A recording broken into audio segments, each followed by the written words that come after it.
And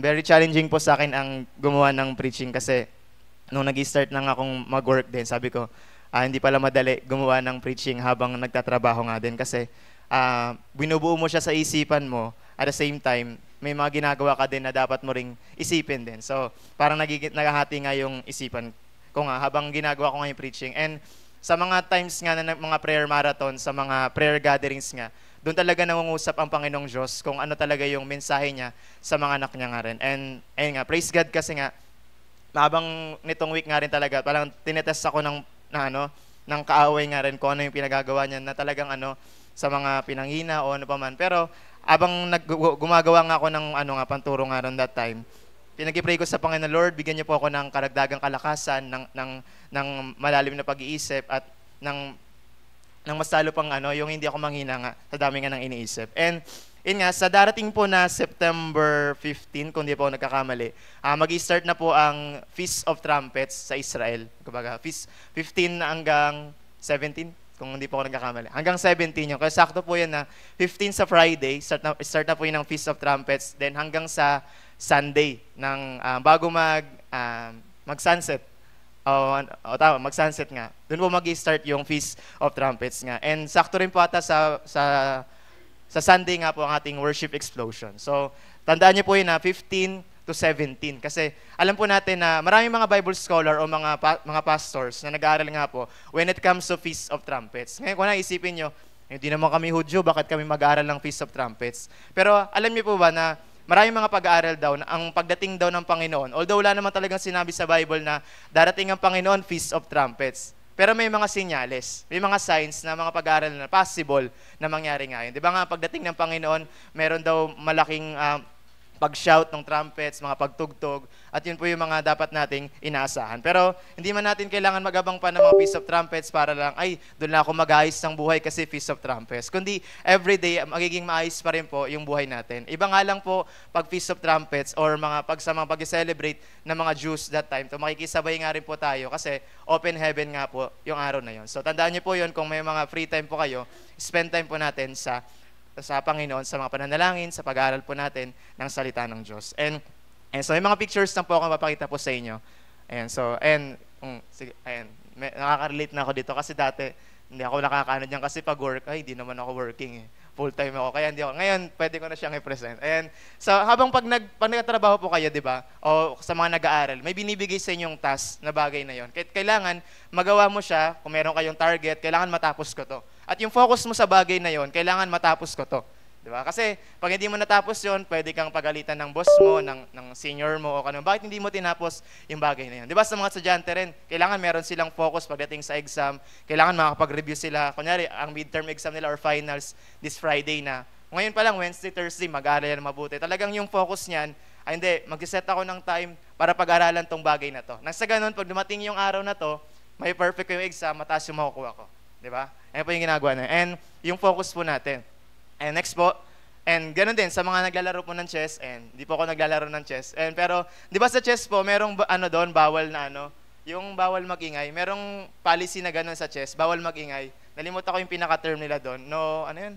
Basta sa mga naglalaro dyan, bawal po yung magingay na gano'n. Kaya sa chess din po, kailangan matinding focus and concentration and matinding strategy para manalo ka nga dun sa bagay na yun o sa laro na yun. Kasi kung madaldal ka o maingay ka, madidistract ka sa lahat ng bagay na yun. Kasi nga, ang solusyon dyan, para manalo ka nga, di ba? Yung maayos na pag-iisip and concentration mo nga dun sa game na yun.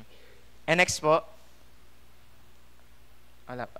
Ayan, so habang sa mga nagda-drive din po, sa mga mahilig kong mag-drive, di ba? Pwede ba tayong mag-drive na habang nakalingon? Di ba? Oy, anong umusta na, di ba? Tapos binibirit mo pa ng ganon hanggang sa tumatakbo ka na, di ba? Kailangan din nasa focus ka din. Kaya kunwari, kung kayo yung tao na hindi kayo, kung kayo yung tao na nag-drive tapos madali kayong malinlang o ano pa man, dapat nasa focus pa rin yung mga ginagawa po natin. Hindi pwedeng magda-drive ka ng ganyan. Ako, kasi siguro hindi ako madalas nagaganyan kasi madali akong ma-interrupt ng bagay na yun. Kumbaga pag may mapaano agad ako. Pero sa lahat nga po dyan, di ba, kailangan din yan ng matinding concentration para makarating tayo sa lahat ng pupuntahan po natin. Next po. Ayan, so sa mga, kung tayo naman minsan yung natutulala tayo minsan, di ba? Sino po dito yung madalas nakatulala? Di ba? Minsan may iniisip, minsan likas na talagang nakatulala, minsan talagang kahit hindi mo sadya, nakatulala na talaga. Minsan matutulala tayo, sobrang pagod, tapos ano nangyari sa'yo, di ba? Iniisip mo yung mga mangyayari sa bagay na yun, di ba? Nag-concentrate ka, nagmumuni-muni ka, ano kaya yung pwede kong gawin? Parang ganito. Minsan naman, nakatulala ka lang talaga kasi sobrang pagod, di natin alam. At pag nakatulala nga rin tayo, may benefits nga rin yun. Una, na-relax tayo, nakakapag-isip tayo ng maayos kung ano yung dapat natin gawin para mas talo pang maging maganda nga yung ginagawa natin. Meron pa po ba dyan? Sa mga nag-aaral, di ba? Sa mga nag-exam, mahalaga po yun. Sino po dito nag-exam na hindi po nag-review? Congratulations po sa inyo kung ganun po kayong estudyante, di ba? So, napakagaling niyo po pag ganun, di ba? Ako, hindi na po ako nag-aaral kasi stock knowledge na po ako eh. Di ba? Stock lang, walang knowledge eh. Di ba? Kaya po, matindi rin po yung kailangan nating gagawin po dyan. Kailangan memorization, pag-iisip mo yung bagay na to para makapasa nga po tayo sa exam. Title na po ata to. Next nga po. Pakibalik nga po ulit. And last time po, nagturo po si Pastora Mary about worship. Sa worship, tinapik niya po doon, ano yung kalagahan o importance ng worship po natin o pag-awit po natin sa Panginoong Diyos. And last Sunday, nagtopic naman si Pastor Hem about prayer na tinatawag po natin. And ngayon nga po, ang pag-aaralan po natin, basahin nga po natin, distracted from godly meditation. Alam niyo po, mahalaga po nating maintindihan bakit ang Kristiyano, hindi siya kailangan ma-distract when it comes to godly meditation. Kasi pagtandaan po natin, pag distracted po tayo sa godly meditation, pag-aaral po natin ng Bible, mahirapan po tayong mananalangin. Tandaan po natin yun na pag hindi po tayo godly o meditation, hindi tayo mahilig mag-meditate ng salita po ng Panginoong Diyos, sasabihin ko na po sa inyo, ang hirap mag-pray. Kung ano-anong iniisip mo, ano narating mo, at the same time, mahirap din mag-worship. Totoo yun, kasi hindi ka makapag-focus sa mga bagay na yun. Hindi mo maalam yung gagawin mo, and habang nag-worship ka, iba yung nasa isip mo. At yun yung pinaka dapat nating maiwasan nga po. Alam niyo po ba yung kaaway? Yan yung pinaka number 1 strategy niya sa bawat isa sa atin. Ang hadlangan tayo sa mga private devotions natin. O kumbaga tatawag natin yung godly meditation natin. And sa Numbers 14, hindi ko po ata nalagay dyan, palabas na lang po sa ating yung verse ng Numbers 14, 1-4. Babasahin ko po yung verse sa Numbers patungkol sa mga Israelites that time. May na. Ayan. Numbers 14, ito po. May Tagalog po ba dyan? Wala. Sige, dito na lang. Sa Numbers 14, may laga po natin maintindihan to yung mga lesson po sa mga Israelites po that time. Sabi po sa Numbers 14 verse 1-4, nang gabing iyon, umiyak ng todo ang lahat ng mga Israelita, nagreklamo sila kay na Moises at Aaron, sinabi nila, mabuti pang namatay na lang tayo sa Ehipto o rito sa disyerto. Bakit ba tayo dadalhin ng Panginoon sa lupaing iyon? Isipin niyo pong mabuti to ha. Kunwari ako si Lord, sasabihin niya sa akin to, bakit ba tayo dadalhin ng Panginoon sa lupaing iyon? Diba? Parang sinasabi mo kay Lord, Lord, bakit mo pa ako dinadala doon? Mas marunong ka pa kaysa sa akin no? Diba? Parang ganun yung pinaparating nila kay Lord. And sabi po dito, mabuti pa sigurong bumalik na lang tayo sa Ehipto. At nag-usap-usap sila, pumili tayo ng pinuno at bumalik sa Ehipto.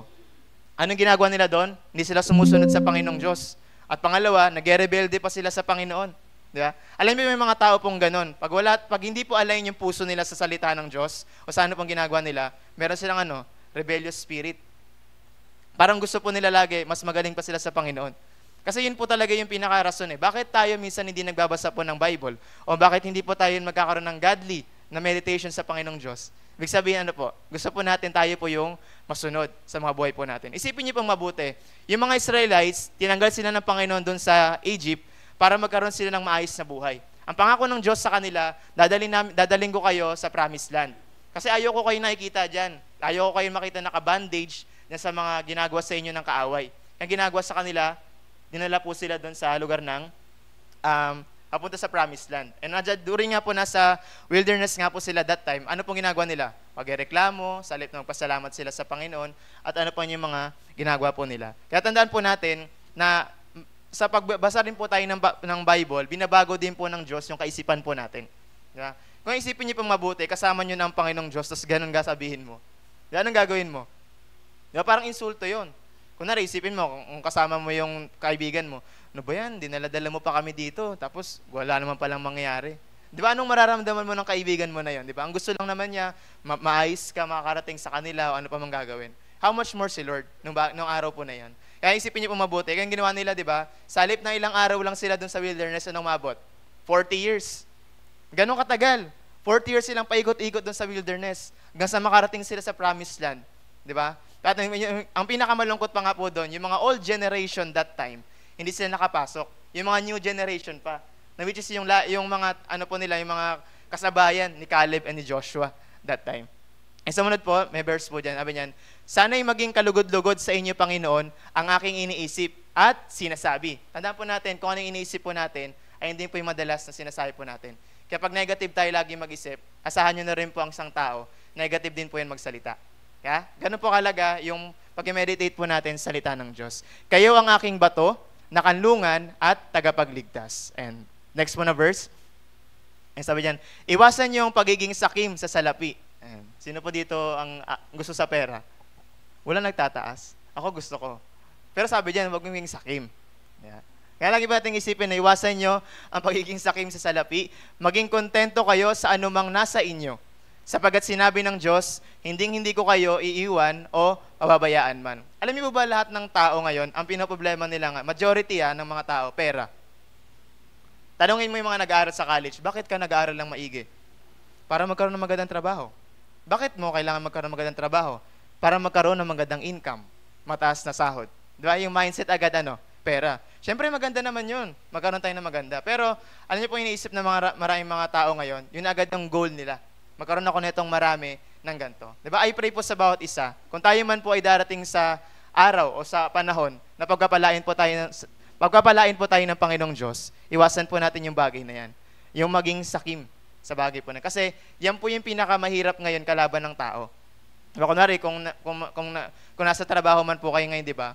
Yes, maganda naman talaga yung magkaroon ka ng increase sa salary o sa ano ginagawa mo, makatulong ka sa bawat isa. Pero kung ang main intention mo na ay para habulin yung bagay na yun na po yung medyo mahirap po para sa atin. Kaya at the same time po, mas maganda po yung humahabol yung pagpapala sa atin kaysa tayo po yung humahabol sa pagpapala.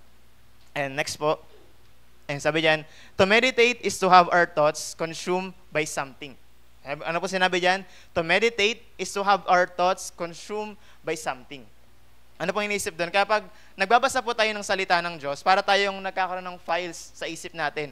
At ini-install doon lahat ng mga salita ng Diyos, nang sa ganon, maging maayos po yung pag-iisip po natin. Kaya diba sa atin po, kung nag-aaral man po kayo ngayon o nagkatrabaho, priority dapat po natin private devotion po natin. Diba? Parang, ang hirap talaga po na maglaan po tayo ng mas maraming oras sa bagay na to, sa mga bagay na makamundo, o tapos hindi po tayo nakakapagbasa ng salita ng Diyos. Ako po ilang beses ko na pong naranasan sa hindi man sinasadyang pagkakataon o sinasadya man na pagkakataon. Minsan dumarating ako sa punto, dati nung mga nagsisimula pa lang ako sa Panginoon, Lord, parang ang hirap talagang i-maintain yung private devotion mo. Kaya totoo talaga yun Kung anong ginagawa mo sa private devotions mo, nag-reflect yun outside. Talaga na lumalabas yung attitude mo, yung character na meron ka, di ba? Ikaw talaga to, yung bagay na yun. Ano po sinasabi diyan? Kaya yung isip ng isang tao, pag puno yan negative, asahan mo na rin yung tao na yun, puro negative. Yeah?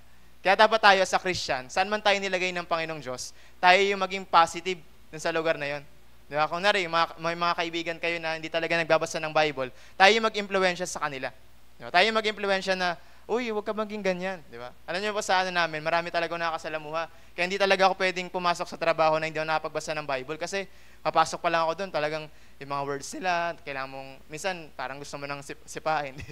Parang ang hirap talaga, sabi ko, ano ba naman yan? Parang kaaga-aga, nang-aaway agad sa mga dami agad mga pagrarant na ginagawa, wala pa daw sahod, ganito daw yung trabaho nila, hindi daw ako sa ganito, di ba? Pero ako, salamat sa Panginoon kasi naging Christian ako na, Lord, tulungan mo ako maging mapagpasensya. Di ba? Kaya nga po sa atin, pag kunyari nag-aaral man kayo, napakalaga po yung bagay na yan. Yung isip natin, yan talaga yung pinaka mahirap na labanan pag hindi puno yan ng salita ng Diyos. Kaya naman yung classmate mo, namumura mo na sa isip, nasisipa mo na sa isip, nasusuntok mo na sa isip. Alam niyo po yung ibig sabihin? Christian ako eh. Bawal akong magalit dyan. Baka magalit. Pero minumura mo na sa isip, gusto mo nang suntukin sa isip.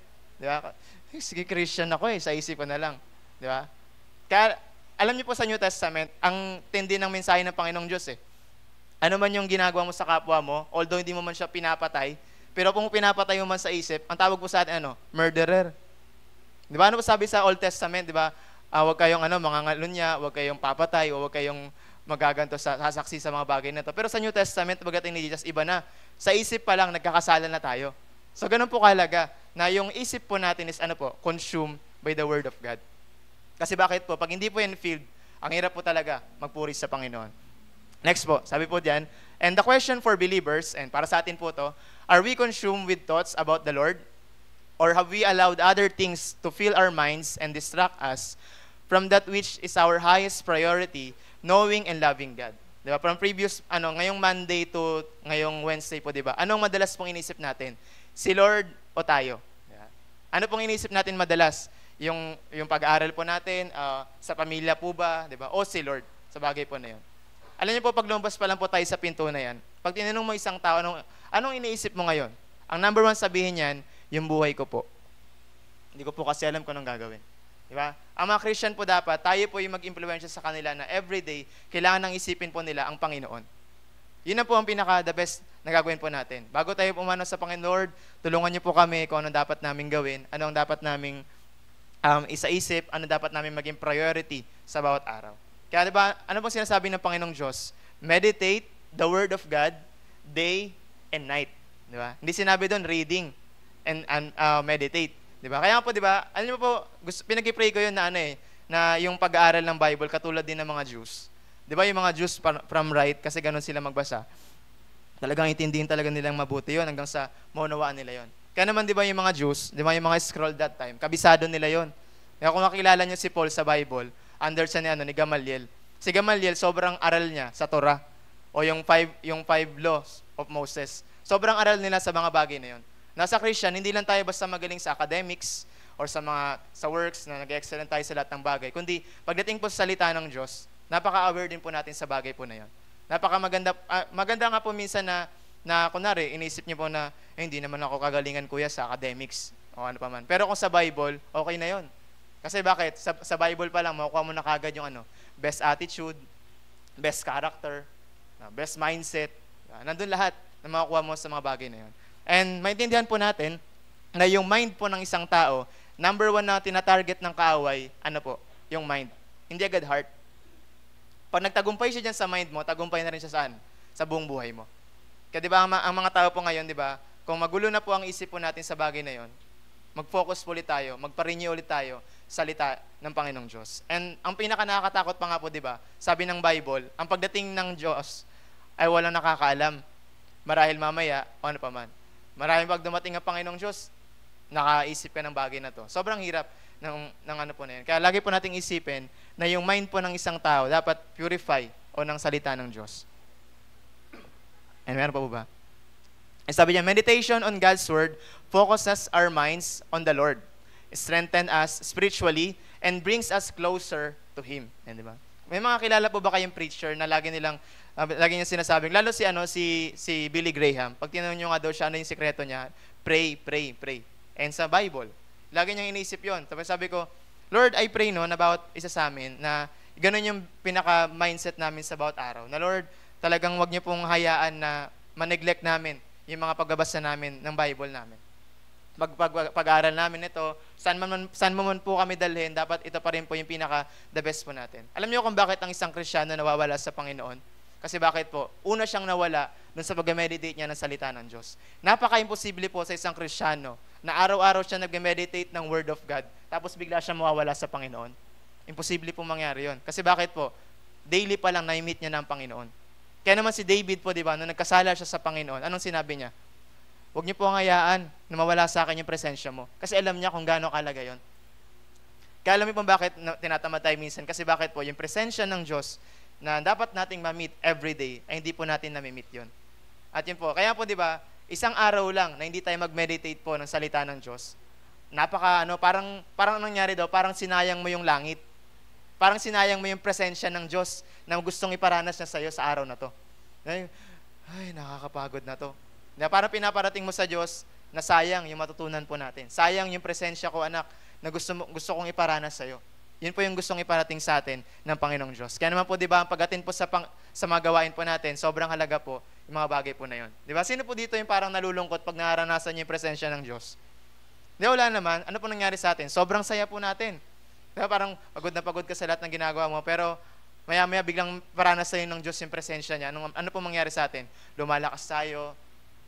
Sobrang kagalakan. Di ba? Ako kanina habang umaga pa lang, nag-intercede na ako sa isip ko, Lord, kasi kaninang umaga talaga, nanghihina ako, hindi ko kayang tapos ang gulo ng isip ko, tapos sinisipon pa ako, bahing ako ng bahing, hindi ko maintindihan yung pakiramdam ko kanina. And sabi ko, kanang tanghali, nagpray talaga ako, sabi ko, Lord, tulungan niyo po ako. And di ba, doon pa lang po, inahadlangan ako ng kaaway sa bagay na yun. And habang nag-intercede nga ako, Lord, hindi pwede itong mangyari to sa bagay na yun. And ngayon, nawala na siya. Praise God. And sumunod po, meron pa po ba dyan? And sabi niya, Israel's erroneous meditation. O, ibig sabihin ng tama po ba pronunciation ko? Pakicorrect po ako kung mali po ako. Yung erroneous, di ba? Yung mga maling pag-iisip ng mga Israelites that time. Habang lumalakad sila, di ba? Ang goal ng Panginoon sa kanila, dadaling ko kayo sa promised land. Nang gantong araw lang. Pero dahil sa pagdududa, pag-murmur nila, nangyari po? Inatake sila, kung ano mga nangyari sa kanila dyan. Ang pinakamalala pa dyan, pinatay sila ng Panginoon. Noong araw na kasi bakit? Sa halip na magtiwala sila sa Panginoon, anong ginagawa nila ngayon? Wala. Puro mga pagdududa, puro negative. Yun po yung mga ginagawa nila sa Diyos. Diba? Alam niyo po, na yung picture po na yan, marami pong Kristiyano nandyan sa lugar na yan. At ang hinahantay ng Panginoong Diyos, pumiyok pa. And sino kaya ang makakarating sa promised land? Alam niyo ba ngayon na nandun tayo sa part na yan? Lumalakad tayo as a Christian, lumalakad tayo na papunta sa Panginoong Diyos, nakasama niya tayo. Pero dahil nga sa mga, Lord, bakit kasi ganito nangyari sa akin? Di ba? Kaya nga yung words po natin, powerful talaga yun eh. Kumbaga, kung ano yung iniisip po natin, nagiging ganun din po tayo. Kaya yung mga Israelites that time, sa halip na magpasalamat sila, binigay na ng Diyos lahat sa kanila dyan eh. Pagkain, inumin, protection, binigay na sa kanila ng Panginoong Diyos. Pero dahil lang sa mga pagkasalita nila ng mga negative that time, inalis sa kanila ng Diyos yung bagay na yun. Alam niyo po ba ang kalooban ng Diyos sa bawat sa atin? Every day, maranasan natin yung pagpapala ng Diyos. Pero dahil sa mga negative words, negative na pag-iisip po natin, nawawala po yung bagay po na yun. Kaya pansin niyo po dito sa church natin, ang mga taong pinagpapala, yung may mga positive na pag-iisip, may mga magagandang pananalita. Hindi sila basta-basta nagkasalita ng mga negative words. Bago nila, kaya nga 'di ba sa Proverbs sinasabi doon, yung mga matatalinong tao daw, bago sila magsalita, iniisip muna nila. Sa akin sobrang hirap noon. Personally, sobrang hirap nun kasi madaldal akong tao, mahilig ako magsalita. Hindi ko agad minsan pinag-iisipan lahat ng mga gusto kong sabihin. Kaya na ba sa atin po minsan, bago po tayo magsalita, iisip po natin, ito ba yung makakalugod? Diba? Kasi pag nasabi mo na yun, mahirap bawiin po yun, di ba? Kunwari, kung sa mga kapwa po natin, may masabi man kayong negative, sobrang hirap nun bawiin. Kaya minsan daw, pag hindi daw tayo okay sa pag-iisip po natin, mas magandang gawin po natin, manahimik po tayo na ilang oras. At hayaan po natin, kaya nga the best po natin gawin is yung tumahimik, magkaroon tayo ng quiet time sa Panginoong Diyos. Kaya po, di ba, yun po yung mga ginawa po ng mga Israel that time. Punta na po tayo sa pinakaano po natin. Meron po ba? Sabi yan, instead of meditating on the promises and power of God, sa halip na i-enjoy nila yung journey nila patungkol sa promised land, kasi kasama nila ang Panginoon eh. Kung isipin nyo mabuti, kayo yung mga Israelites, di ba? Siyempre, alam na natin yung istorya po na yun, di ba? Isipin nyo po mabuti, kasama mo ang Panginoong Diyos, magreklamo ka ba? Di ba? Siyempre, enjoy mo na yung bagay na yun. Kung isipin mo, Lord, dito ka lang, samahan mo kami hanggang sa makarating kami sa bagay na yun. Pero ito yung iniisip nila. The people's thoughts were consumed with fear rather than trusting and obeying the Lord. Mas na-magnify yung fear. Yung takot nila sa mga kaaway nila. Baka sakupin sila, baka atakihin sila. Pero nalilimutan nila sa oras na yun po, di ba? Kasama nila ang Panginoong Diyos. Na maraming mga Kristiyano po ngayon, di ba? Na pinaparating nila sa Panginoong Diyos na, anak, hindi mo ba ako kasama? Nandito lang ako sa tabi mo. Pero parang pinaparating mo sa akin na wala ako sa tabi mo. Diba? Isipin niyo mabuti yon. Sobrang hirap nun para kay Lord. And they wanted to appoint a leader. Ito pa yung pinakamasakit pinaka nakaka-insulto o nakakadurog ng puso ng Panginoong Diyos. Sa halip na gusto na dapat maging leader nila si Lord, ano po ang ginawa nila? Maghanap na lang tayo ng bagong leader. Balik na lang tayo dun sa Egypt. Di ba? Ay maraming mga Kristiyano ngayon po, di ba? Pinaranas na sa kanila ng Diyos, yung napakagandang presensya niya. Pero babalik pa rin sila sa Egypt. Yung mga dati nilang buhay, mas gusto pa rin nila doon kaysa sa piling ng Panginoon. Diba sa atin po minsan, bakit maraming mga Kristiyanong ganun? Kasi bakit po? Wala na mismo. Hindi na mismo sila aral sa salita ng Diyos. Kasi kung totoong aral po tayo sa salita ng Diyos, hindi tayo babalik sa Egypt, sa mga dati nating buhay. Ayaw na natin doon. Kasi bakit? Doon, hopeless. Wala tayong pag-asa doon. Sobrang lungkot doon sa lugar na yon. Kaya ang ginawa sa kanilang Diyos, inalis doon. Pero dahil nga yung mga Israelites makukulit, ano po nangyari? Pinarusahan po sila ng Panginoong Diyos. Yan lang po nating isipin, si Lord gentle pa rin po siya. Hindi tayo robot na basta-basta lang susunod. Kundi dahil nga may free will ang isang tao, di ba? Anong susundin po natin? Yung kalooban ng Panginoong Diyos o yung kalooban ng gusto natin. Minsan daling isipin syempre yung kalooban ng Panginoon. Pero pag nandun na po tayo sa point, sa sitwasyon ng araw po na yun, ano po nangyari? Masusunod po natin yung kalooban po natin. Kaya wag po nating tularan yung ginagawa po ng mga Israelites that time. Next po. Ang sabi diyan, ito po yung mga benefits of meditating on Scripture. And una po, ang sabi diyan, una po diyan, and to quiets our spirit, di ba? Nagkakaroon ng kapahingahan, personally talaga. Sino po dito pa nagbabasa kayo ng Bible, yung parang, sana wag na tong matapos tong araw na to, o itong oras na to. Yun. Sobrang saya pagbabasa ng Bible, o kayo po yung in the beginning. Diba? Natapos na doon sa in the beginning. Ending agad. Di ba? Kaya lagi po natin isipin, na yung pag-aaral po, pagbabasa po natin ng Bible po, di ba? Nagkakaroon ng kapahingahan yung spirit natin, personally. Nare-relax tayo, nagiging payapa tayo. Kasi bakit? Pinapakain natin yung spirit natin ng salita ng Diyos. Pangalawa po, God enlightens our minds. Sabi yan, God enlightens our minds. Sabi yan, to think like He does and do what He desires. Ano po sinabi doon? To think like He does, mag-isip tayo kagaya ng isang Diyos, and do what He desires. Ano po sinabi doon? Gawin yung desire ng Diyos. Napag-pray nyo na po ba yan, Lord, gusto ko pong gawin yung desire mo sa buhay ko. O pinag-pray mo sa Panginoon, Lord, gusto ko pong gawin yung gusto kong mangyari sa buhay ko. Di ba? Naglalaban yan yung will mo at yung will ng Diyos. Number 3, He increases our energy with His power, enabling us to obey Him in every circumstance. Di ba? Kaya sa atin po, di ba, pag dumarating po tayo sa pagsubok ng buhay, ang Diyos ang nagbibigay sa atin ng strength, ng energy para pagtagumpayan yung bagay na yon. Ano pong nangyari dyan sa kanila, sa lugar na yon? Puro problema. Pero anong ginawa nila doon? Nawala yung strength nila sa Panginoon. Di ba? Pag dumarating yung mga pagsubok sa atin, nalilimutan na natin yung kantang, God is the strength of my life. Di ba? Totoo yun. Maraming mga Kristiyano ngayon, di ba? My life and my portion forever. Tama ba ako? My heart. Sorry. Ayan. Sorry. Hindi ako song. Hindi, joke lang. No, namali ng lyrics no? Ayan. Basta yung tono nandun. Ayan. So, ano ba tayo? Ayan. Di ba? Ang Diyos ang nagbibigay po ng kalakasan sa atin para gawin po yung kalooban. Bakit my life? My heart pala yun. And my portion forever. Ayan. Nagbaback up yan. Ayan. So, kaya sa atin po, di ba, pag binibigyan tayo ng Panginoong Diyos ng strength, yun yung kaparaanan niya kasi para magtagumpay po tayo. Kaya pag feel mo na papagod na po tayo, ang solusyon talaga, hindi bakasyon. Pastor, hindi mo na ako magsisimba. Nasa out of town ako this Sunday. I need some rest, Pastor. Kasi kailangan ko talaga makapag-relax. Nasa Boracay ako, Pastor. Para ma-relax talaga yung pangangatawan ko. Sabi, okay naman yung mga bagay na yun na nagkakaroon ng refreshment. Pero kung dahil lang sa rason mo na yun, Sunday nyo pa gagawin, anong nangyari doon? Pagod lang din yung ending mo. Mas maganda gawin mo sa ibang araw. Nakasama mo rin yung ka-churchmate mo. O yung mga kapatiran sa Panginoon. O iba yung naisip nyo. Joke lang. Sunod po, the Lord purifies our hearts by exposing sin. Di ba? Pag nagbabasa po pala tayo ng Bible, yung Bible, di ba, kinumpara siya saan? Sa water. O saan naman? Naglilinis ng mga madumi. Kaya di ba sa atin pa nagbabasa po tayo ng Bible, sinasabi ng Panginoong Diyos yung mga nagawa po nating mali sa Kanya o sa kapwa po natin. Anak, hindi ka pa na humingi ng tawad kay ganito. Anak, ganito yung iniisip mo kanina. Di ba?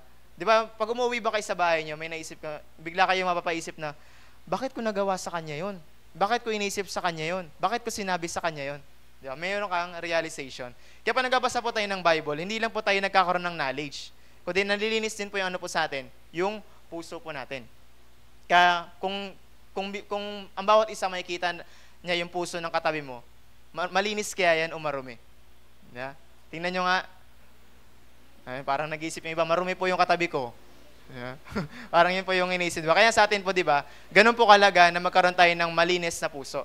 Kasi pag marumi yung puso po natin, apektado rin po yung relasyon natin sa Panginoon. Kaya bago po tayo lumapit sa Panginoong Diyos, anong ginagawa doon? Magkaroon po tayo ng daily repentance o paghingi po natin ng tawad sa Panginoon. And next po, He enlarges our view of Him. Sabi po dyan, He is Almighty God and all things are under His control. Ulitin ko po He is Almighty God and all things are under His control. Di ba? Sino po dito ang tingin sa Diyos ganito? O ganyan lang ang Diyos? Di ba? Makikita niyo po sa isang Kristiyano, pag mahilig yan sa salita ng Diyos, ang tingin niya lagi malaki.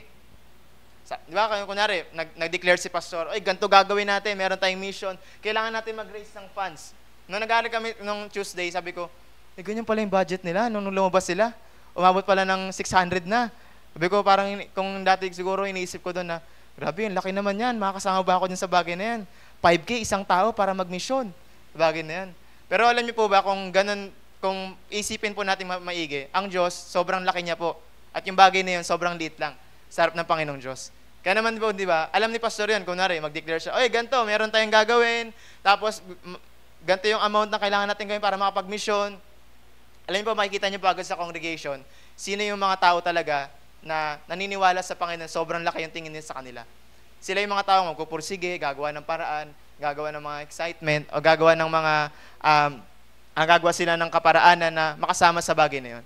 Eh, habang nag-aaral nga kami sa Bible School, sabi ko, Lord, I pray na sa church namin, magawa din po namin yun, na by faith, na magkaroon din kami ng, yung isang mindset, patungkol sa mga pag-reach out, patungkol sa mga pinapagawa sa Panginoon. Yes, it takes money to run the gospel. Pero lagi nating isipin, nasa programa ng Panginoong Diyos, siya yung financer. Siya yung manager natin sa lahat ng bagay natin. Ang bakit kasi pinagkakatiwala ng Panginoon, yung tingin natin sa Kanya. Tingin natin sa Panginoon, hindi na yan kaya, Lord. Sobrang na yan. Parang OA na yung bagay na yan. OA na yan. Maraming mga Kristiyanong ganun. At mag-i-start nga po yun saan? Sa atin din po mismo. Kaya dapat yan, He enlarges our view of Him. Kaya pag nagbabasa po tayo ng salita ng Diyos, yung pag-iisip din po natin, pinapalinaw din po ng Panginoong Diyos, at ginagawa niya rin pong kung ano ba talaga yung tingin natin sa Panginoong Diyos. Kaya isipin mo, ano ang tingin mo sa Panginoong Diyos? Maliit o malaki? Di ba? Kaya lagi niyo pong isipin sa lahat ng mga ginagawa po natin, nagmamatter po doon sa mga gagawin din po natin. Kaya kung meron man po kayong gagawin sa Panginoong Diyos, hindi pwedeng maliit ang tingin natin sa Kanya. Gusto ko po mag-mission. Pero ang tingin mo sa Panginoon, maliit. Lord, gusto ko pong ganito. Pero ang tingin mo sa Kanya, ganito lang. Di ba? Hindi po natin mangyari yun. Kaya po, di ba, siguro, yun po yung pinaka po sa atin. Bakit minsan hindi natin nagaganap tong bagay na to? Kasi mismo sa loob ng church, hindi nagkakaisa pagdating sa mga bagay na yun. Kunwari, lahat naman tayo gusto natin mag-mission. Pero ilan sa atin yung willing mag-sacrifice? Di ba lahat tayo, pag nagtanong si pastor, sino dito gustong sumama sa mission? For sure, lahat kayo magtataas. Pero pagdating sa sacrifices, doon magkakababaan. Diba? Yung isipin mabuting, lahat naman, syempre, travel yan, pupunta sa lugar ng ganito, tapos makikita may magandang nature, makapag-IG ako doon. Pero pag sinabi na ni pastor yung sacrifices, kunwari, okay 10K isang tao, tapos magkapano po tayo. Pastor, ang hirap naman yung ganyan. Estudyante lang ako, pastor. Tapos manghingi pa ako ng ganito. Di ba? Alam niyo po, challenge sa amin sa Bible School, mas maganda daw pala na hindi puro passive faith lang. Ikaw mismo maging blessing sa bagay na yun. Kahit maliit lang yung bagay na yun, para sa mission ng Panginoong Diyos. And, di ba, kung di pa darating ang Panginoong Diyos, kung gagamitin tayo sa mga bagay na yun, lakihan na natin yung isip natin sa Panginoon, na Lord, mag-i-start ng bagay na to. Di ba? Kung doon pa lang sa bagay na yun, maliit pa lang yung tingin mo, hindi ka bibigyan ng Diyos ng pagkapala na yun. Iwan ka sa bagay na yun. Kaya sa atin po, kung meron po tayong heart sa bagay po na yun, ang tingnan po natin ng Panginoong Diyos na malaki. Lord, alam namin ikaw mag-provide nito. Lord, service mo to. Lord, mission mo to. Kayo pong bahala. Basta kami, willing lang kami magpagamit. Amen? Amen. Next po, number 6, God increases our love for Him. So, habang nagbabasa po tayo ng Bible, nag-meditate, nag-increase din po yung love natin sa Panginoon Diyos. Di ba? Ngayon, isipin mo, okay na ako, loving naman ako . Nilikha naman ako sa pamilya namin na loving talaga kami. Pero hindi. Kundi daily, di ba, nag-i-increase po yung love natin sa Panginoong Diyos. Makikita mo yung love ng isang tao pag nandyan yan, bumagyo man, may pagsubok man, nandyan yan, kasi mahal niya yung Panginoon. At mag-i-increase yun na mag-i-increase habang kinikilala natin ang Panginoong Diyos. Kaya napakatalino talaga ng Panginoong Diyos eh. Hindi niya binigyan ng limitasyon yung pag-aaral ng salita ng Diyos. Hindi niya sinabi doon na pag nabasa mo yung Bible ng isang beses, naintindihan mo na ako. Kundi ano sinabi doon, kailangan ng eternity para maintindihan yung salita ng Diyos. Diba? Kailangan ng eternity para maintindihan mo ng mas malalim yung salita ng Diyos. Kaya diba, ilang beses mo man siya natapos po, diba? Ano po nangyari? Panibagong learning, panibagong kaalaman natutunan mo sa Panginoon. And pinag-pray mo rin sa Panginoon, Lord, gusto ko pong ma-apply yung bagay na to.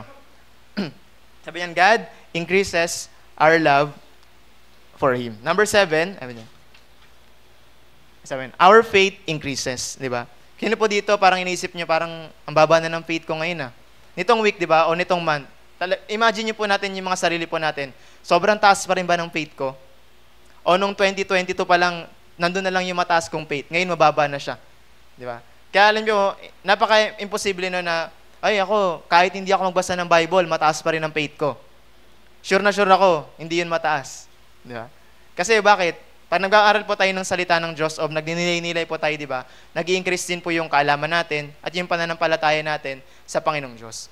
As a Christian, napakalaga po ng faith. Napakahirap mag-survive sa mundong ito kung ang liit po ng pananampalataya po natin.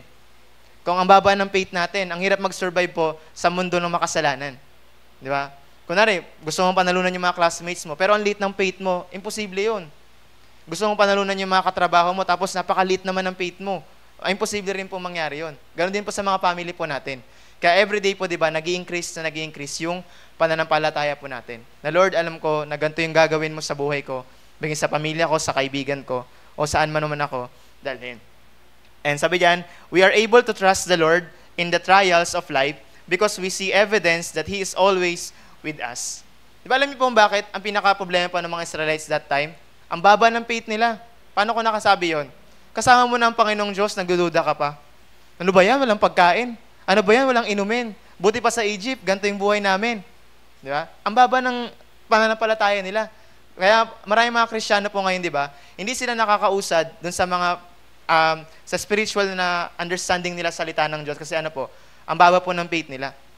Pag nagbabasa ka ng Bible, it takes faith para maintindihan mo na yan. Lord, talagang tulungan niyo po ako mananampalataya. Kasi alam niyo po sa Bible, talagang ipapaunawa ng Bible doon yung mga unseen things.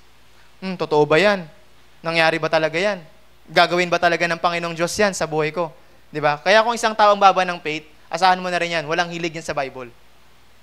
Oh, totoo yun. Kunwari, ang baba ng faith mo, napaka-imposible yun. Ako po, day and night, binabasa ko po yung Bible ko. Pero pag tinanong mo sa faith niyan, ang baba po kasi, hindi ko po talaga mangyari yan. Ang hirap po talagang ganun. Imposible yun. The more po na mas marami tayong time sa salita ng Diyos, yung faith po natin hindi po bumababa yun. Pataas po ng pataas yun. Kasi bakit po? Pinag-aaral mo mismo yung Panginoong Diyos. And next po, sabi, we have an increased awareness of God's presence. Ito yung itatak po natin sa mga puso at isipan po natin. We have an increased awareness of God's presence. Sino po dito aware na alam niya kung nandito yung presensya ng Diyos o wala? Yeah? Ay, hindi ko po sure eh. Di ba? Kailangan ipag-pray po natin yung bagay na yon. Na Lord, alam ko nandito ka. Ngayon, kung hindi man pa kita maramdaman, hindi ako titigil hanggang sa maramdaman kita. Yung bagay na yon.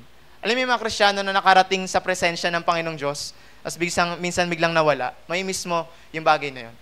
Kaya di ba sa amin, sa tinatanong nila, ikaw naman Alfred, bakit ganyan ka? Dapat nagkapahinga ka na kasi trabaho, maaga pasok bukas, tapos punta ka pa ng church gabing-gabi. May church pa ba ng gabing-gabi? Pupunta pa sa ganyan. Parang inisip ko, sabi ko po, maintindihan mo lang kasi ako pag naranasan mo na yung ginagawa ko. Kaya sama ka sa akin sa church. Sabi, wala akong time sa ganyan. Hindi ako naniniwala sa church na yan eh. Yeah. Kaya may mga tao may encounter kayong ganyan eh. Pero alam niyo po minsan, huwag kayong mapahinaan ng loob sa ganun. Kasi pag naranasan talaga nila yung presensya ng Diyos sa pamagitan mo, although hindi naman ikaw si Lord, bakit? Pwede mo naman dalhin yung presensya ng Diyos sa lugar na yun eh. Sa pamagitan ng yung buhay mo mismo. Yung tinatawag na living epistle. Na pag tumingin sila sa iyo, para sila nagbabasa ng Bible. Di ba? Alam nila na may Diyos na pinaglilingkuran sila. Alam nila na totoong church. Na alam nila totoong Diyos. Paano pa mangyari po pag tumingin sila sa atin, natitisod agad? Wala na. Hindi na sila maniniwala sa church. Ganun po ang mga ginagawa po natin. And we have an increased awareness of God's presence.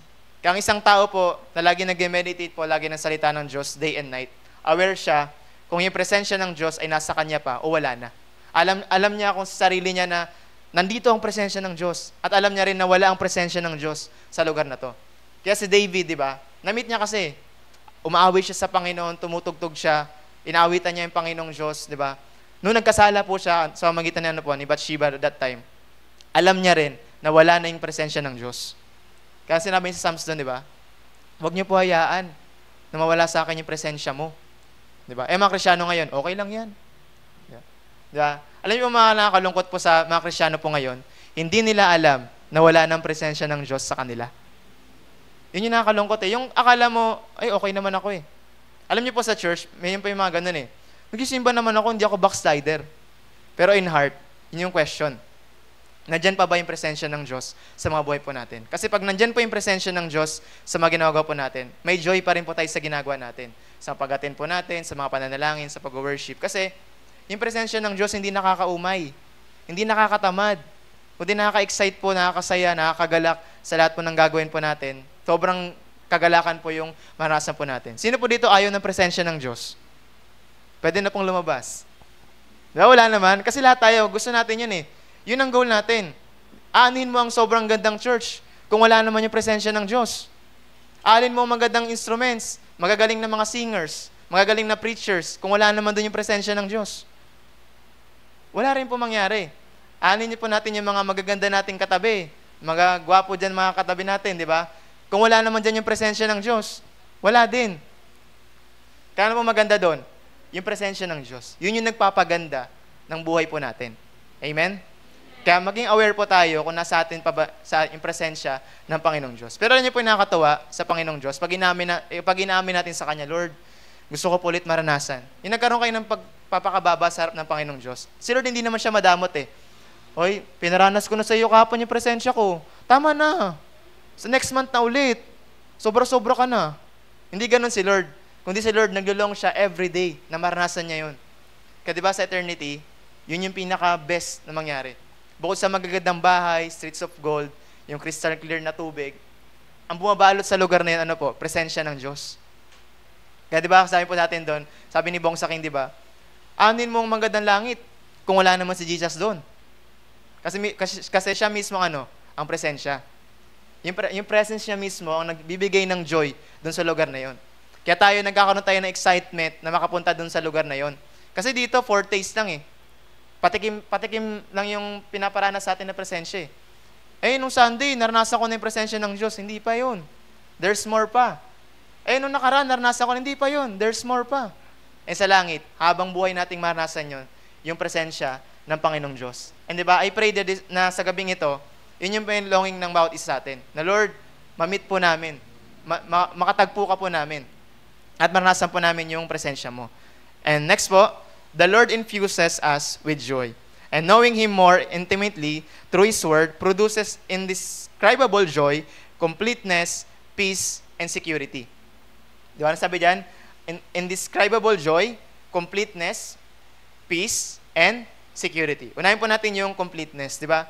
Pag naranasan natin yung presensya ng Panginoong Diyos, binibigyan niya tayo ng joy. Kaya feel mo complete tayo. Pag wala yung joy ng Panginoong Diyos, ang nasa natin, incomplete. Pero pag nandiyan yung joy ng Panginoong Diyos, ano pangyari?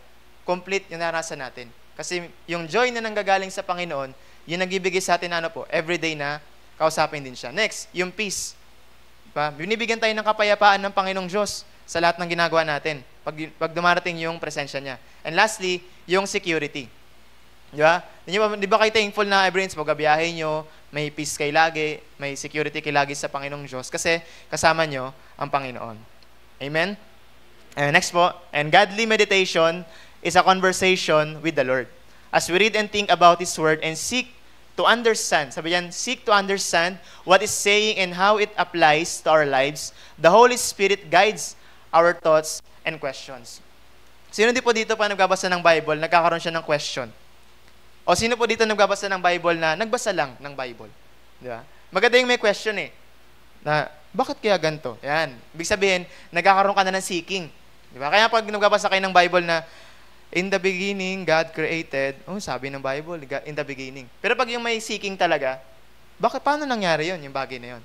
Di ba? Sa pamagitan nun, lalo ka ngayon magugutom, salita ng Diyos. Hindi ka makakontento na ganito lang yung malaman mo. Alamin mo ng alamin. Di ba? Kaya yung mga archaeologists, hindi sila nakukontento lang sa maliit na pag-aaral lang. Kailangan nila ng malalim na pag-aaral. Kunwari, natagpuan nila yung buto na ganito. Aralan nila yan. Anong panahon to? Anong bagay na to? Hanggang sa ma-prove nila na totoo yun. Na ganoon din po tayo pa nag-aaral ng Bible. Ano kaya nangyari? Bakit kaya ganito? Di ba? At ipagpray po natin sa Panginoong Diyos na Holy Spirit, tulungan niyo po ako na maintindihan yung malalalim na bagay patungkol sa mga salita mo. Like ko pinag-pray yun na, Lord, habang nagbabasa po ako ngayon ng Bible, ipaunawa niyo po sa akin yung mga malalim na bagay sa magitan ng Banal na Espiritu. Kaya maraming mga tao nagsasawa agad kasi hindi sila nag-ask ng help sa Holy Spirit. Gusto nilang subukin ang Diyos sa magitan ng kaisipan nila. Yung tinatawag na yung gusto lang nila, kailangan ko malaman yan, yung bagay na yan. Kundi, ang Banal na Espiritu po nag-guide sa atin sa pag-iisip and yung question po natin. Meron po ba dyan? And sabi niya, without the Lord's presence, ito po with us, His Word guiding us, and His Spirit helping us, we would be enabled to live righteously in this world. Sobrang hirap po niyan, di ba? Mamuhay ng matuwid sa mundong makasalanan without the presence of the Lord. Sobrang hirap po niyan. Without the presence of the Lord, sobrang hirap makisama sa mga kaibigan mo, sa mga katrabaho mo, o sa mga kasama mo sa pamilya mo. Napakalaga po na nakasama natin yung presensya ng Panginoon. At mangyari lang po yan pag nagbabasa po tayo lagi, everyday, ng salita ng Panginoon. And next po, and if we're not listening to the Lord by meditating and reading His Word, we are missing the best for our lives just as the Israelites did when they refused to believe and obey Him. Ba, ano sinabi niya, no? We are missing the best. Pag hindi pala ba tayo kunwari, isang araw lang hindi tayo nagbasa ng Bible, na-miss out natin yung best na binibigay ng Panginoong Diyos. Isang linggo lang tayo na di nakapagbasa ng Bible po. Na-miss out natin yung pinaka-the best na mangyari pala sa buong buhay natin. Na-miss out natin, di tayo nagbasa ng isang taon. Isang taon po yung na-miss out natin na gustong iparanas ng Panginoong Diyos. Kaya naman sinasabi niya doon, di ba? Meditate the Word of God daily. Day and night. Kasi bakit? Gusto ko maranasan mo yung best. Sabi mo sa katay mo, best. Best. Parang pagod na kayo, Ayan, di ba? And next po, sabi niyan, ito naman po, yung mga wrong attitudes that hinder meditation. Ito yung mga nagkakos bakit nagkakaroon ng hadlang sa pag-meditate tayo, di ba? Kasi sa kalooban sa atin ng Panginoong Diyos, mag-meditate tayo ng salita ng Panginoon eh.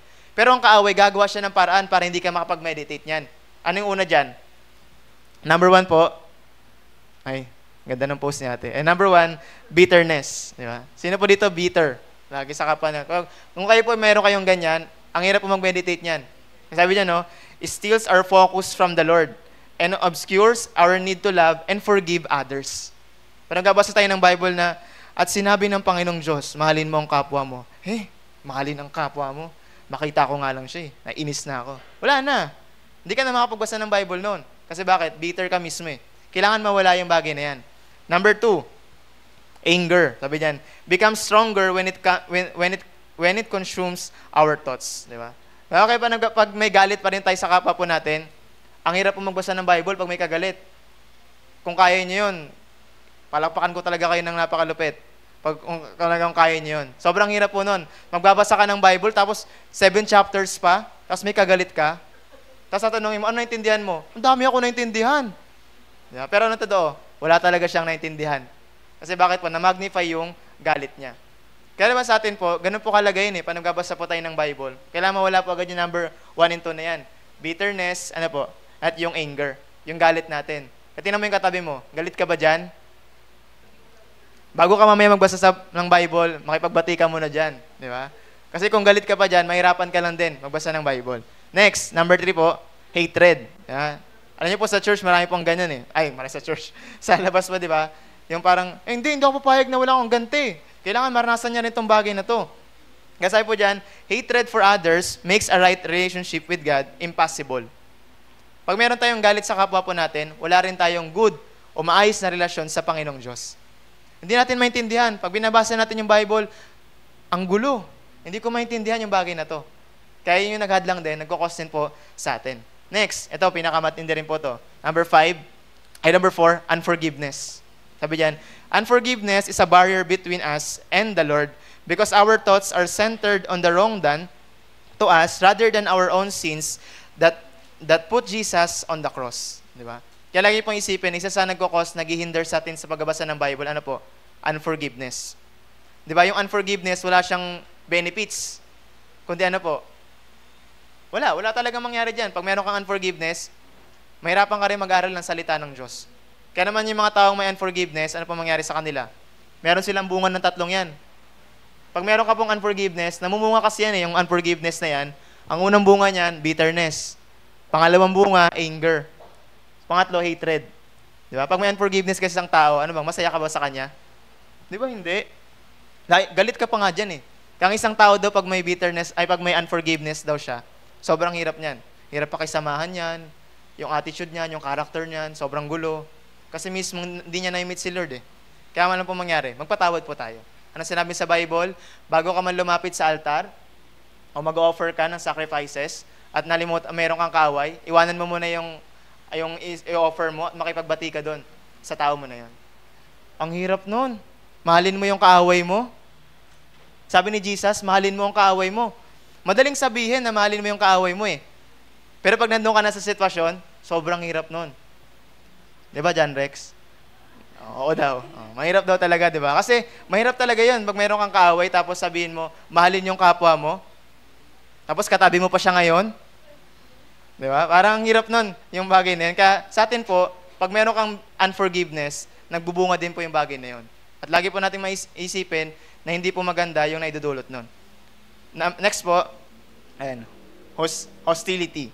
Sabi niyan, is a desire to hurt others or get even that is incompatible with meditation on God. O meron kang tinatawag na puot sa kapwa mo.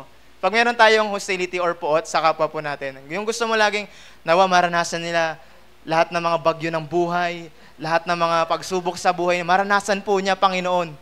Ginamit niyo pa si Lord. Lord, maranasan po niya yung mga naranasan ko ngayon. Di ba sa mundo ngayon, kailangan maranasan niya yung ginawa niya sa akin. Kailangan maranasan niya yung sakit na naranasan ko ngayon. Panginoon, gawin niyo po sa Kanya. Yung mga tao po ngayon, ginamit pa si Lord para saktan yung tao na yon. Ano bang nangyari? Nag-start lang yun saan? Sa bitterness. Diba? Kaya pag may bitterness ka, sunod-sunod na po yan eh. Diba? Pag may bitterness ka, may anger ka rin, may hatred ka din, may unforgiveness ka sa tao na yan, at meron kang puot dun sa bagay na yan. Kaya walang may dudulot tong bagay na to. Kaya ano po nangyari? Lagi niyo pong isipin, sa dalawang meron ako nung winawantuan ako, nalimutan ko si Pastor Bossy Kweje ang nagsabi sa akin nun. Sa dalawang panig na magkaaway, hindi pwedeng tama yung isa at mali yung isa. Ano po nangyari doon? Pareho silang mali. Kaya ano pong kailangan ng gawin ng isa? Magpakababa. Nang sa ganun maayos. Pero pag yung dalawa na yon hindi nagpakababa, walang maayos na problema. Siya muna mag-sorry. Ano, bakit? Maliit lang naman yung ginawa ko sa kanya. Mas malaki yung ginawa niya dyan. Tapos ako pa yung mag-reach out. Ano siya? Maganda? Ano siya? Ganto? Tapos ako pa yung hingi ng tawad. Siya na nga yung nangunguna dyan. Di ba? Tumatawa kayo, pero totoo yun, di ba? Siya muna lumapit sa akin. Ako na nga yung naging ganito. Tapos ako pa rin yung magsusorry sa kanya. Kaya the best natin gawin po, di ba? Tayo yung una. Uy, sorry sa ganito. Parang totoo kay Aya. Parang meron silang ni Kyla. Kaya parang, hindi, joke lang. Di ba sa atin po minsan, pag meron tayong puot pa rin po sa mga kapwa po natin, wag po natin hayaan yun. Kasi yan po yung naghihinder. Bakit nahirapan tayo mag-aral po ng Bible? Di ba? Kung meron tayong 5 na yan, na-miss out din natin yung best part na gusto nating iparanas ng Panginoon sa buong buhay po natin. Amen? Kaya sabihin po natin sa kapwa natin, huwag natin gagayahin. Yan 5 na yan. Ayan, meron pa. Sunod. Number 6, resentment. Sabi niyan, resentment is a self-destructive dislike of others based on who they are or what they have. O sa Tagalog, meron kang sama ng loob. Ayaw mo sa kanya, pag nakikita mo siya, nandyan na naman siya, papasok sa pinto. Piling maganda, piling pogi. Di naman totoo sa kanya. Di ba? Meron kang sama ng loob lagi. Pero pag nakikita mo tong tao na to, sobrang galit yung naranasan mo. Sa halip na i-appreciate mo siya, kundi lahat ng mga pighati, gusto mong iparanas din sa Kanya, di ba? Kaya sa atin po, pag meron tayong ganyan resentment, yung sama ng loob lagi, ang hirap po magpatuloy sa Panginoon. Hirap mag-worship, hirap mag-pray, magbasa ng Bible, ang hirap makinig ng salita ng Diyos. Pag nakikinig ka ng salita ng Diyos, pasok lang, labas sa tenga. Kasi mismo meron kang ganyan. Kaya di ba yung mga ito, mga hadlang or mga wrong attitudes, ito yung naghihinder bakit hindi tayo lumalagos sa Panginoon. Kapag meron kang ganyan, pag nagtanim ka ng bagay na yan, bunutin nyo na po kagad. Kasi pag nag-ugat pa yan na nag-ugat, mahirap nang tanggalin. Di ba pag nakaka-encounter kayo ng hindi naman matatanda mostly. Pag matatanda na merong galit, di ba, sobrang hirap niyan magpatawad. Pero I pray, di ba, na palambutin ng Diyos yung puso nila. Kasi pag nagba-Bible study ako sa magulang, yung biyanan ko na yan. Hanggang sa mawala ako sa mundong ito, hindi ko patatawarin yan. Grabing ginawa sa kanya, nakatira na nga sa bahay ko. Parang hindi pa ako tinuturing na manugang ko ba tawag? Manugang? Biyanan niya ako pero umasta siya, kala mo may-ari ng bahay namin. Yeah? Sa magkapatid, uy, hindi ka naman taga dito pero parang umasta ka, kala mo taga dito ka. Di ba? Kaya may mga ganun pong bagay-bagay na yun. Kaya minsan sa mga lola po, na-encounter ng ganun. Mostly kasi sa mga magulang ko na gaganon. Kaya, Lord, pinag-i-play kong bagay na to, patawad po siya sa bagay na yun. Kasi meron siyang kasi bakit po? Nung bata pa lang siya, hindi niya na agad pinutol yun, hindi na agad niya binunot. Hinintay niya pa hanggang tumanda. Kaya nangyari po, nagkaugat na. Di ba ang isang puno, pag sobrang lalim na ng ugat na yon, ang hirap ng bunutin. Lalo pag sobrang tatag na ng puno na yon, sobrang hirap ng bunutin na yun. Unlike dun sa halaman na maliit pa lang, binunot mo kagad, mabilis lang eh. Pero pag yung puno na umugat na, sobrang hirap nung tanggalin. Kaya naman matatanda, di ba? Ang hirap talaga minsan yung bagay na, hindi ako magsasorry. Meron pa nga sinabi doon, hanggang salisanin ko ang mundong ito. Hindi ko siya patatawarin. Parang gabi ko, Lord, bakit may mga ganong tao? Kaya sa atin po, pag naranasan niyo yung bagay na yan, wag naman sana, I pray, bunutin niyo po kagad. Magkaroon po tayo ng self-rebuke na, Lord, alisin niyo po ito sa bagay. Kasi wala pong magandang naidudulot yan sa buhay natin. Next, unbelief. Sa number 7, unbelief, sabi niyan, unbelief is a manifested by doubts that God is interested in our lives and will meet our needs. However, reading and meditating on His Word can increase our trust in the Lord as we learn to know Him more fully. Kaya sa atin po, kung mag-church po tayo na merong unbelief, mas maganda wag ka na mag-church. Grabe ka naman, dinidiscourage mo kagad. Kasi sayang lang din eh. Diba? Pupunta ka sa church tapos hindi ka magtitiwala sa Panginoon, wala din. Nagsayang ka lang ng oras. Kaya sa atin po, panaglilingkod po tayo sa Panginoong Diyos, lagi po nating isipin na, Lord, tanggalin niyo po yung unbelief ko. I-turn niyo po yan to belief. Di ba? Tanggalin niyo po lahat ng mga hindi ko paniniwala. Tulungan niyo po akong maniwala sa bagay na yun. Kumbaga yung bata, magkaroon tayo ng childlike faith, tinatawag. Yung isang sabi mo lang sa bata, maniniwala ka agad yun. Pero sa matanda, pag-isipan pa yung bagay na yun. Totoo ba ang Panginoong Diyos? Totoo niya bang ipoprovide lahat ng mga needs ko? Totoo niya bang lahat ng pangailangan ko provide ng Panginoong Diyos? Sinabi niya na sa Bible yun eh. Kasi bakit po? Kung hindi gagawin ng Panginoon yung bagay na yun, hindi sa Diyos. Kasi sinungaling siya eh. At ang Diyos po natin, hindi siya sinungaling. Katanungin mo yung katabi mo, may unbelief ka ba? Alisin mo na yan. Kaya sa atin po, bago tayo lumapit sa Panginoon, pag may unbelief po tayo, alisin muna natin yun at saka po tayo lumapit sa Panginoong Diyos. Kasi insulto yun sa harap ng Panginoong Diyos. Bibigay niya lahat sa iyo pero di na tayo nagtitiwala. Siguro hindi na ako makakapagtapos ng pag-aaral kasi walang trabaho yung magulang ko eh. Diba?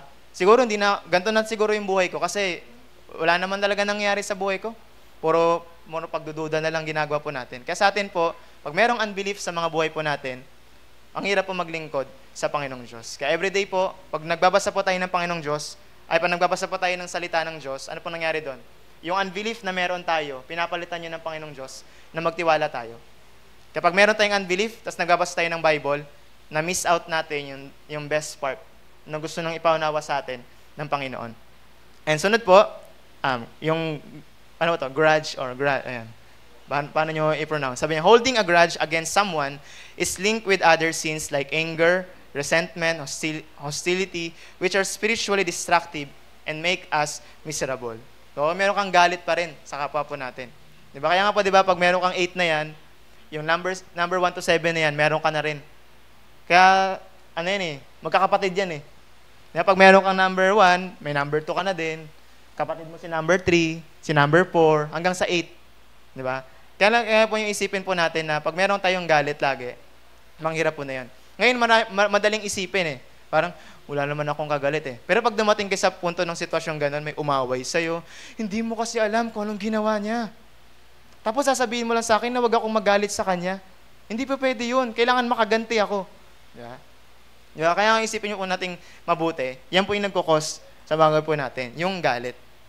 And yung last po, sabi dyan, yung fear. Sabi dyan.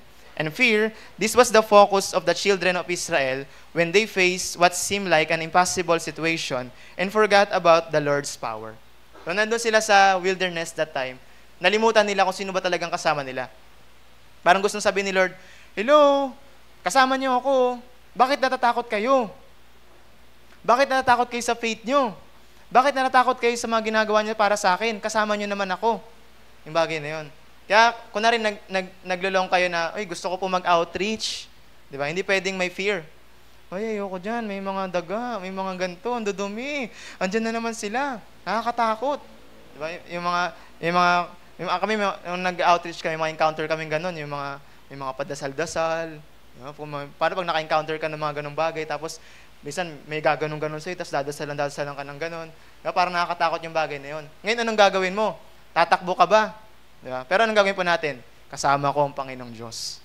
At hindi ako matatakot. Diba? Ngayon kaya sa atin, sino dito gusto mag-mission?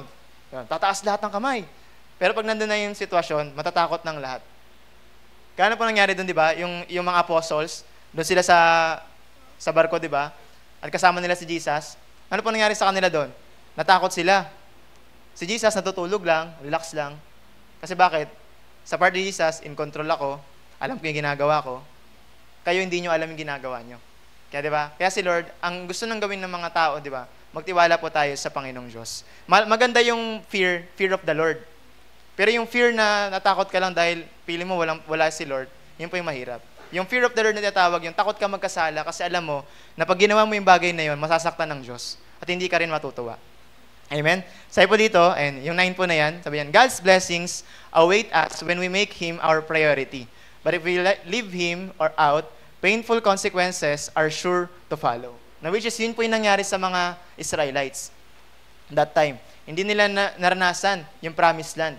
Ano meron sa promised land? Kasi sa atin po, papayag ka ba na hindi ka makarating sa promised land? Dahil lang nahadlangan ka ng 9 na yon, yung bagay na yon. Di ba hindi? Kaya sa atin po, di ba, pag meron tayong 9 na yon, may miss out natin yung promised land. May miss out natin yung heaven. May miss out natin yung ganda ni Lord. May miss out natin yung ganda ng presensya niya.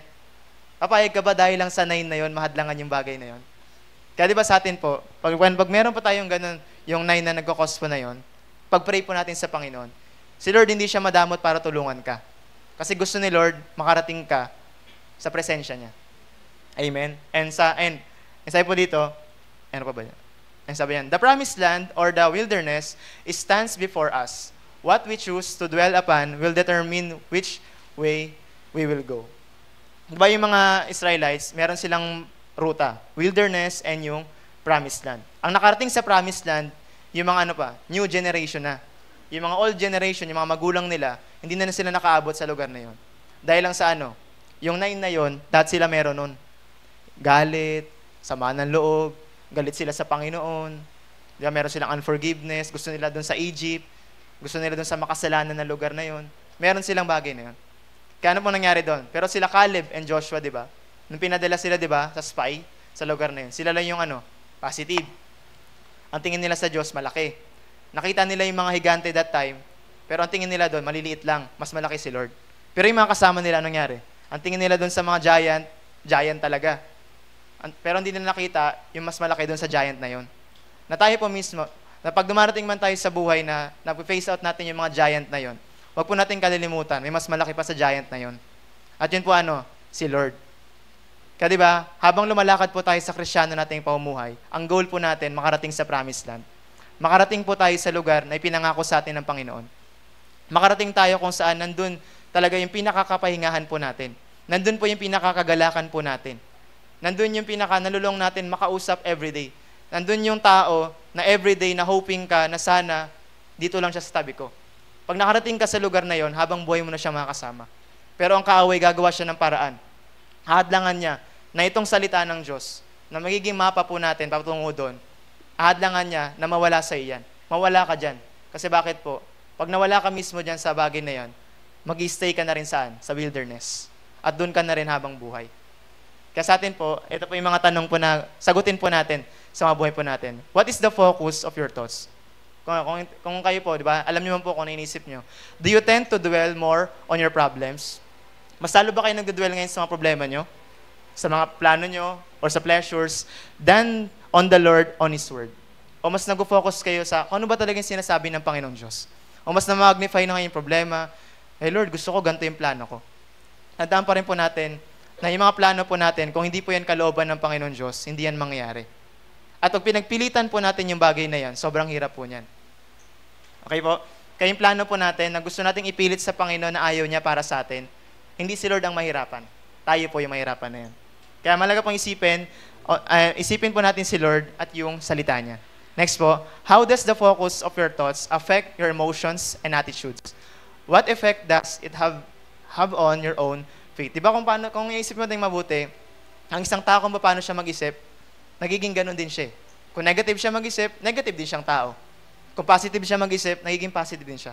Kung mataas yung faith niya mag-isip, mataas din yung pananampalataya niya. Kung iniisip niya lagi yung salita ng Diyos, ang gagawin niya rin yung makalangit. Ang gagawin niya rin yung pinapagawa ng Diyos sa kanya. Kung iniisip niya yung salita ng Diyos, ang gusto niya lagi, maranasan din ng iba yung naranasan niya ngayon. Pero kung ikaw wala kang hilig sa salita ng Diyos, asahan mo na rin.